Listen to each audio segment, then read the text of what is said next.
Olá novamente, vamos falar agora sobre sistema de ponto flutuante. Então, antes de começar a falar do sistema de ponto flutuante, vamos falar primeiro como um número é representado nesse sistema. O número é representado no formato número igual a mais ou menos a mantissa, tá? Que é esse m, vezes a base elevado a seu expoente. Então, a mantissa ela é escrita na forma 0 ponto, dígito 1, dígito 2, até o dígito n. A base, geralmente, ou binária, octal, decimal ou hexadecimal, mas pode ser qualquer base, tá? Mas computacionalmente falando, essas aqui são importantes. E o expoente é um expoente que vai determinar qual é a real faixa de valor deste elemento, né? O maior vai indicar o real valor dele. Então, com base no formato de apresentação do número, vamos falar agora sobre sistema de ponto flutuante.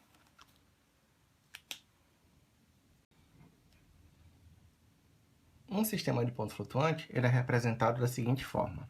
SPF, para indicar que é um sistema de ponto flutuante. E aí ele tem 4 parâmetros, que são a base, o número de elementos ou de dígitos, o expoente mínimo e o expoente máximo. Então, esse sistema de ponto flutuante, na verdade, ele serve para especificar a capacidade de uma determinada máquina. E cada parâmetro desse ele está especificando uma característica dessa máquina. Por exemplo, a base. Nós já falamos, ela pode ser a binária, octal, decimal ou hexadecimal, que são bases interessantes para as máquinas, né, digitais. N é o número de dígitos que podem ser representados nesse sistema de ponto flutuante ou nessa máquina. Você não tem infinitos dígitos, você tem uma limitação de dígitos que podem ser representados. O expoente mínimo e o expoente máximo. Essas duas informações aqui, elas são muito importantes porque elas especificam os limites dessa máquina. O expoente máximo, ele vai dizer para a gente até que valor, tá? Vamos chamar de m pequeno e m menos m, né? M grande. Até que valor a máquina ela vai poder representar. Acima desse valor, ela não vai conseguir representar mais, e aí vai dar o erro none, que é not a number, certo? Não é um número. Então, o expoente máximo determina a capacidade da máquina, e o expoente mínimo determina o quão próximo de zero essa máquina pode chegar. Por exemplo, se meu expoente mínimo for 2, então, menos 2, né? Então, essa máquina aqui, ela vai poder representar no máximo 10 a menos 2, dependendo, claro, do número de dígitos e da base, mas ela vai poder aproximar do zero relativamente pouco ou muito. Quanto maior este valor, né, maior em módulo, mais ele vai conseguir se aproximar do zero. Então, 10 a menos 2 seria uma aproximação de 0,01. Mas aí, se fosse menos 5, nós teríamos uma aproximação bem maior do zero. Então, quanto maior o expoente mínimo, mais próximo de zero nossa base vai conseguir representar. Então, isso aqui estabelece a precisão numérica e esse aqui estabelece a amplitude.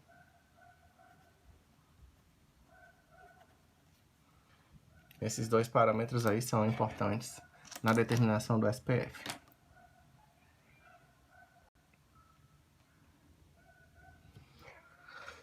Então, alguns elementos representados em ponto flutuante. O zero é representado da forma 0,000,0. Quantas vezes? N vezes, que é a quantidade de dígitos que a mantissa possui, vezes a base elevada a seu expoente mínimo. Então, assim é representado o zero. O menor valor da base, que pode ser representável, é 0. O menor dígito significativo representado na base, Então, para todas as bases é 1. Então, 0,1 seguido de zeros. Quantos zeros? N menos 1, 0, certo? Vezes a base elevado ao expoente mínimo. A gente pode chamar o menor elemento aqui de m, pequeno. E o maior elemento representável na base é o 0,99. Claro, se a base for decimal, né? O maior elemento da base, 9, n vezes a base elevado a seu expoente máximo. Este elemento nós chamamos também, podemos chamar, determinar como m grande. Então, esses elementos aí são importantes porque esse aqui especifica como é representado o zero, qual o menor valor representável nessa base e o maior valor representável nessa base não, nesse sistema de ponto flutuante.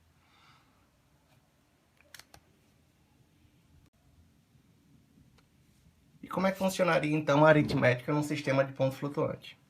Dado um sistema de ponto flutuante qualquer, vamos tomar esse aqui como exemplo, SPF 10, 2, menos 5 e 5. Então, aqui a base, o número de dígitos, o expoente mínimo e o expoente máximo.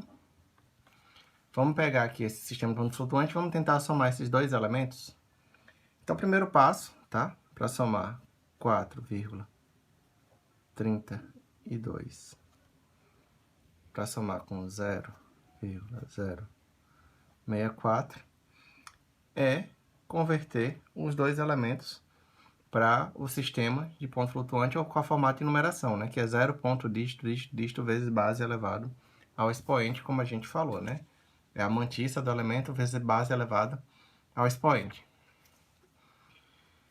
Então, com a base decimal, são dois dígitos, então esse elemento aqui vai ser 0,432 vezes 10 elevado a 1, mais 0,0064 vezes 10 elevado a 1. Obviamente, aqui nós temos três elementos ou três algarismos significativos, mas o sistema de numeração especifica só dois. Então, isso aqui vai ser igual a 0,43 vezes 10 elevado a 1 mais 0,0064 vezes 10 elevado a 1. Observe que nós temos aqui também dois algarismos significativos.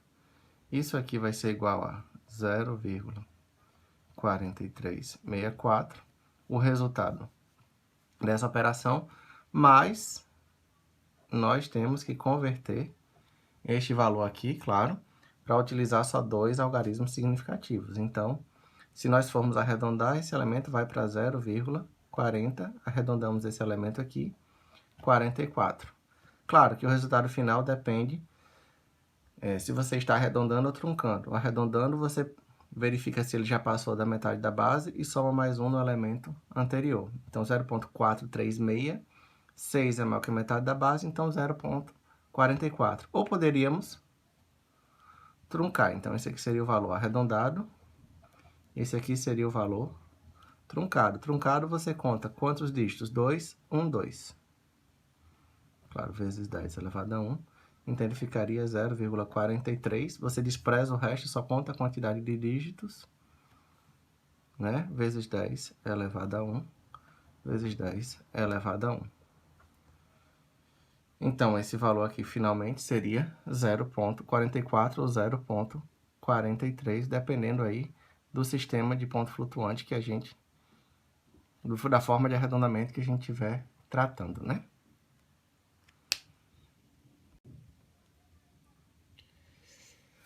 Alguns erros computacionais, eles ocorrem com certa frequência, então é preciso saber que o cálculo que nós fazemos manualmente não é exatamente o mesmo cálculo feito computacionalmente. Este cálculo está sujeito a alguns tipos de erro. Por exemplo, o primeiro tipo de erro aqui é o erro de overflow e underflow. E nesse tipo de erro, tomando como base o SPF 10, 2, menos 5 e 5, Como é que eu faria para representar o elemento 0,00000073? Esse elemento aqui, no formato do sistema de ponto flutuante, é 0,73 vezes 10 a menos 7. Ou como eu faria para representar esse número aqui? 42, 35, 78, 319. Então, se você botasse pontos aqui, 423.578.319. Então, esse elemento aqui, ele seria escrito como 0,423578319 vezes 10 elevado à nona. Como eu faria para representar esses dois elementos nesse sistema de ponto flutuante?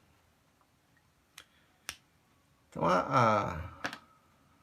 tem duas formas de analisar essa resposta. É calculando o menor valor representável, que seria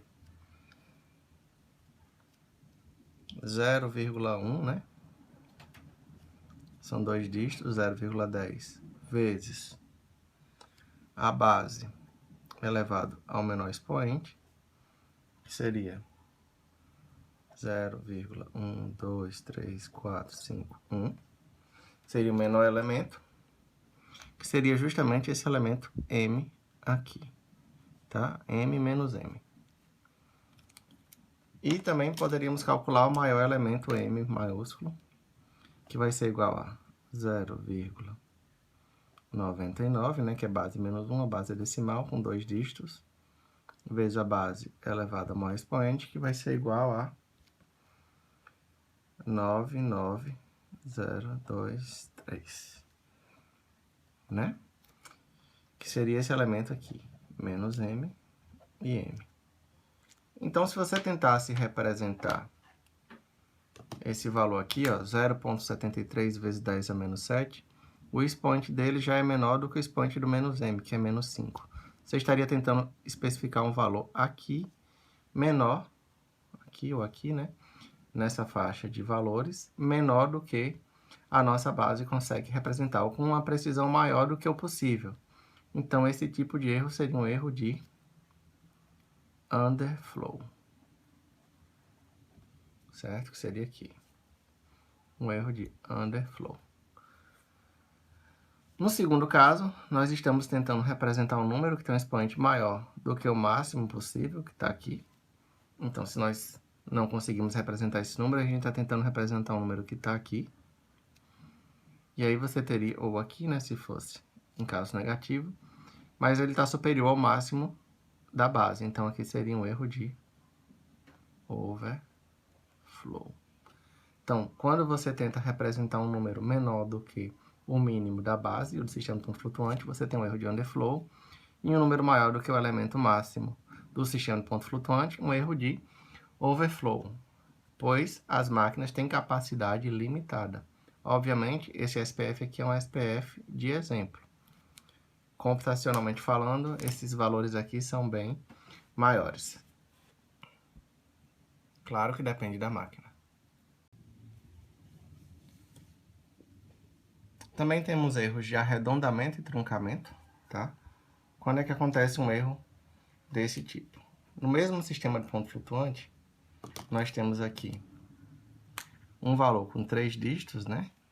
Então, vamos botar aqui ele arredondando.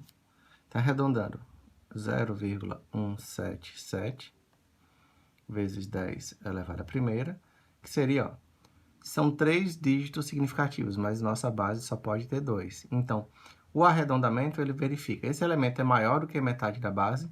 Se for, você soma mais um nesse elemento, se não, você mantém o elemento. Então, como 7 é maior do que metade da base, 0,178, né? É maior que metade da base, soma mais um aqui. Se for para truncar o elemento, assim, vezes 10 elevado a 1, que seria 1,8. Se fosse para truncar, nós escreveríamos o elemento 1,177 vezes 10 elevado a 1, conta dois elementos, 1, 2, e desconsidera o resto. Então, 0,17 cancela aqui, esquece o resto. Vezes 10 elevado a 1, que seria 1,7. Obviamente, o arredondamento tem um erro menor do que o truncamento, mas ele é mais trabalhoso, porque ele exige que você analise esse elemento para verificar. Se for maior que a metade da base, soma mais 1. Se não, mantém o mesmo. Ao passo que no truncamento você desconsidera isso. Contou 2 elementos, desconsidera. Então, o arredondamento tem uma precisão maior, mas tem um processamento um pouco mais demorado. O truncamento tem uma precisão menor, se o número for maior que a metade da base, porém, ele é mais rápido. Segundo caso, se fosse 1,74. Então, para arredondar, 0,174 vezes 10 elevado à primeira potência, que vai ser igual a... Esse elemento aqui é menor que a metade da base, que a base é 10, ele é 4, 4 é menor que 5.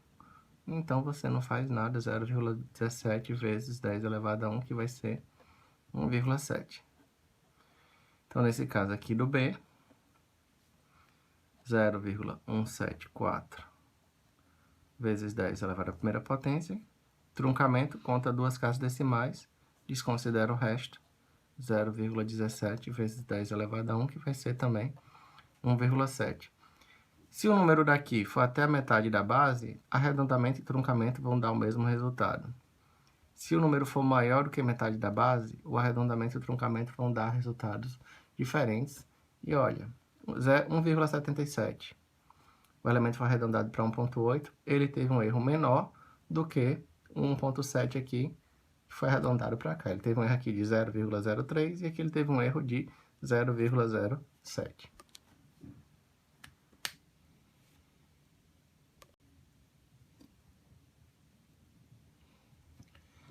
Outro tipo de erro muito comum é o erro de conversão de base. Quando nós estamos trabalhando com entrada de dados no computador, geralmente nós fazemos entrada na base decimal e o computador converte para binário. Então, vamos ver o que acontece. Claro, esse erro só acontece na parte fracionária, tá? Entre decimal e binário, o decimal é uma base de característica 2. Então, vamos entrar com o número 0,2 na base decimal e verificar o que acontece na conversão para binário, que nós já vimos na aula passada, né? Então, vai ser 0,2 vezes 2. Isso aqui vai ser 0,4. Pega a parte inteira, guarda a parte fracionária para cá, 0,4 vezes 2, 0,8. 0,8 vezes 2 vai ser 1,6. Então, pega, guarda a parte inteira, traz só a parte fracionária para cá. 0,6 vezes 2 vai ser igual a 1,2. Guarda a parte inteira e aí você já volta para a parte fracionária aqui. Mas se você observar, este elemento aqui voltou a ser este elemento aqui. E você vai continuar com esse mesmo processamento. Como a leitura é de cima para baixo, você vai ter que 0,2 na base decimal vai ser igual a 0,0011. E aí você vai repetir essa mesma sequência de cálculo sempre, né? Então, 0011. Colocar aqui esse tracinho para indicar que esse elemento vai ser uma dízima. Até que a capacidade da base, a capacidade do sistema de ponto flutuante do computador ou da máquina digital que você estiver trabalhando, ela chega a ser o limite.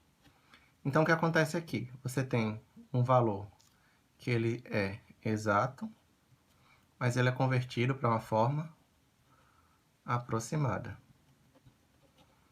Então, aqui você tem uma perda, tá? Uma perda, mesmo que pequena, mas aí você tem uma perda de valores só na conversão de dado. Eu estou falando aqui de um dado só. Imagina em toda uma sequência de cálculos o que você não pode ter de perda só pelas conversões de base.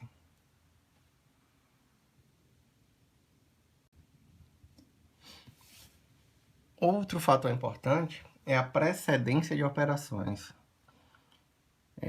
Dependendo do compilador ou da máquina que você está trabalhando, da calculadora, a sequência geralmente adotada é, primeiro, efetuar os parênteses, depois as potências e raízes, depois multiplicação e divisão, depois adição e subtração. Então, uma pergunta interessante é se 1/3 vezes 3 é igual a 3 vezes 1/3.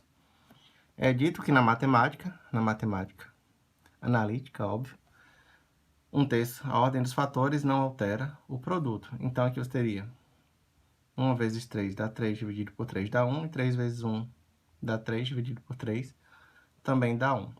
Mas a questão é, computacionalmente, isso é a mesma coisa? Então, vamos verificar se a entrada de dados resultaria no mesmo resultado. Então, teríamos 1 dividido por 3 vezes 3. Será que isso aqui vai ser igual a 3 vezes 1 dividido por 3? E aí, 1 dividido por 3, usando o mesmo sistema de ponto flutuante, nós teríamos aqui 1 dividido por 3, 0,33 vezes 3. Fizemos a primeira operação que vinha à esquerda, é igual a 3 vezes 1, 3 dividido por 3. E aí chegamos à seguinte pergunta.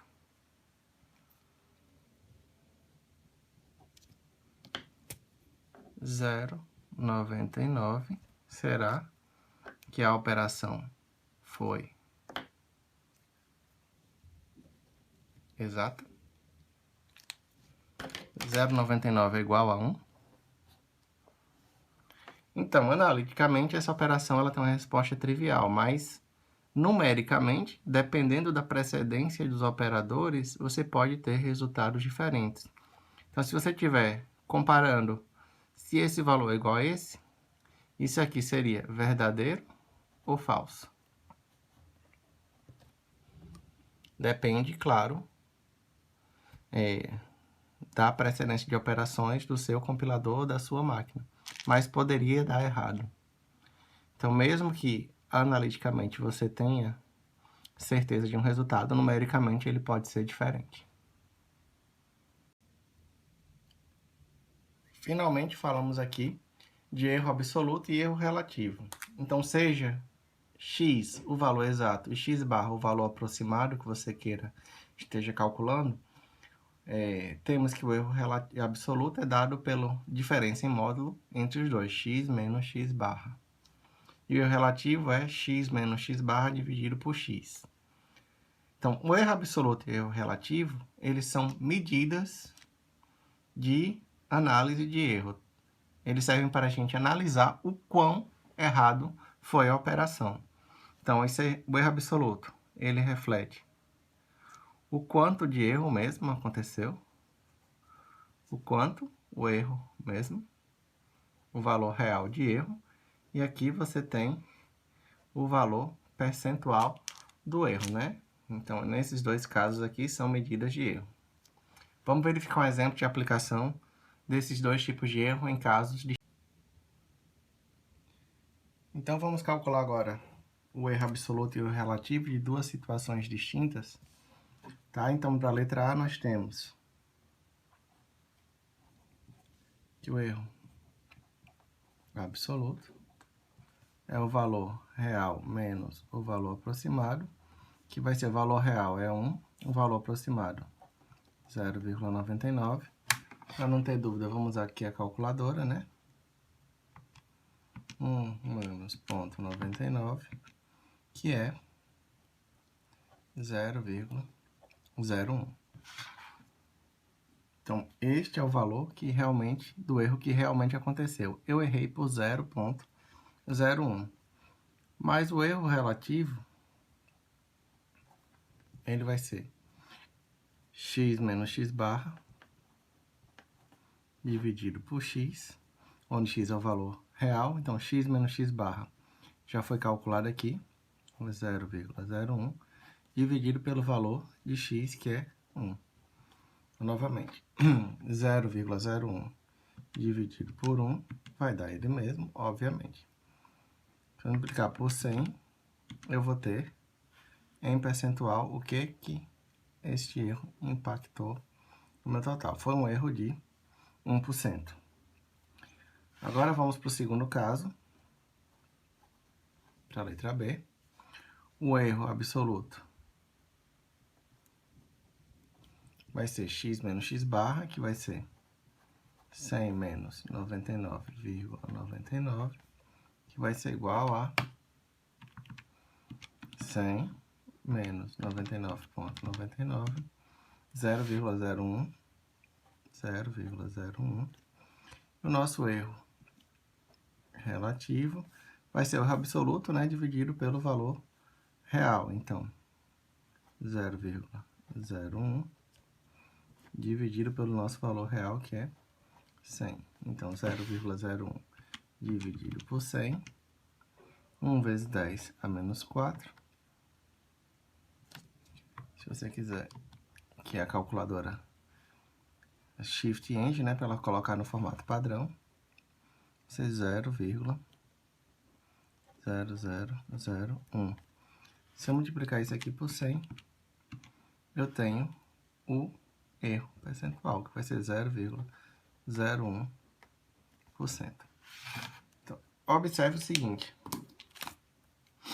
que apesar dos erros absolutos terem sido os mesmos, nos casos distintos, obtivemos o mesmo erro absoluto, em termos relativos, eles têm representatividade diferente. Enquanto um erro de 0,01 representou 1%, no primeiro caso, esse mesmo erro absoluto de 0,01 só representou 0,01% de impacto no resultado final. Por quê? Porque esse valor de erro relativo está diretamente ligado com o valor x, que é o valor exato. Como o valor x aqui foi maior, né, foi 100, e aqui é só 1, então esse valor aqui ele interfere diretamente no cálculo do erro relativo. O erro relativo é quanto de erro foi cometido em relação ao resultado esperado. Então, esse aí é a função da análise dos erros absoluto e relativo, saber o quanto você errou e quanto esse erro impacta no resultado final.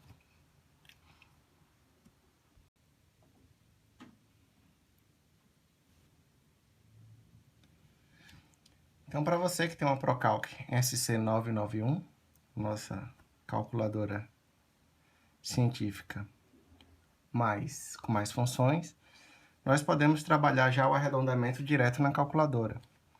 Por exemplo, o resultado da operação 200 dividido por 7 vezes 14 vai ser 400, certo? Então, tá aqui. A quantidade de casas que aparecem no display, a gente pode alterar aqui, ó, em Shift, Mod, Fix, e colocar quantas casas decimais, de 0 a 9. Vamos colocar aqui com 3, então apareceu o resultado aqui com 3 casas decimais, embora internamente ele esteja sendo realizado com todos os dígitos da mantissa. Então, vamos aqui fazer o cálculo por partes. 200 dividido por 7. 200 dividido por 7 é igual, aqui SD para aparecer, 28,571. Mas isso é só o que está sendo exibido aqui na nossa telinha. Vamos botar aqui, ó, Shift Mod Fix e colocar 9 casas decimais. E ele vai aparecer, ó, 28,571, 4, 2, 8, 5, 7. Se multiplicarmos por 14, vamos obter como resultado o 400 aqui que nós esperávamos. Agora, vamos usar outra função aqui da calculadora. Vamos colocar aqui, ó, para exibir no Fix 3 casas decimais, certo? Zeramos aqui o valor. 200 dividido por 7 vai ser igual a 28,571. Novamente, Shift Mod Fix com 9 casas decimais. Tá todos os dígitos aqui. Vamos usar a função de arredondar da calculadora. Vamos especificar 3 casas decimais aqui no Fix, certo? E vamos apertar Shift e 0 para acessar a função Round, que é arredondamento. Round o quê? O que está no resultado, que é a NS. E ele vai arredondar com a quantidade de casas decimais que está lá no fix. Então, igual a 28,571. Se você mandar exibir todas as casas decimais agora, você pode ver que o elemento foi arredondado aqui, ó, com 3 casas decimais. Ele arredondou. 4 é menor do que a metade da base, que é decimal, então ele arredondou para 28,571. Aí, se multiplicar por 14 agora, não vai dar o 400, vai dar 399,994, porque ele arredondou o valor. Então, essa é uma dica de calculadora que pode ser muito útil na hora de você operar o sistema de ponto flutuante na sua prova. Além de ser mais prático, ele elimina a chance de erro aí nos cálculos. Obrigado por ter assistido e até a próxima.